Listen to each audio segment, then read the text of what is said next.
என்ன காரணம்? ஆவூர் கோட்டையில் இலங்கையின் உலகத்தை பிடித்திருப்பேன்.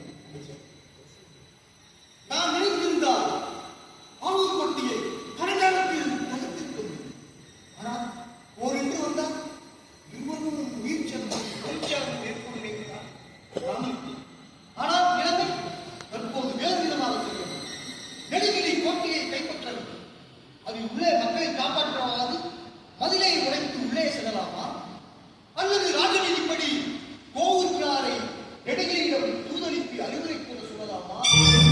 யோசனை கேட்கத்தான் உங்களிடம் தனிமையில் சந்திக்க வந்தேன். அற்புதமான அரசியல் ஆலோசனை மன்னா. தாங்கள் ஆழ்ந்து சிந்தித்தெடுத்த யோசனையில் எந்த ஒரு பிசகும் இல்லை.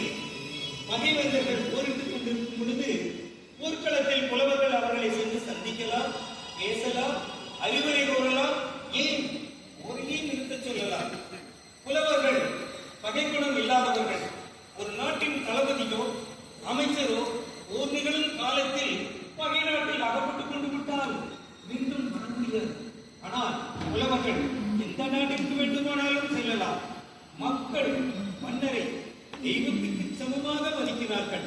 ஆனால் புலவர்களை அதற்கும்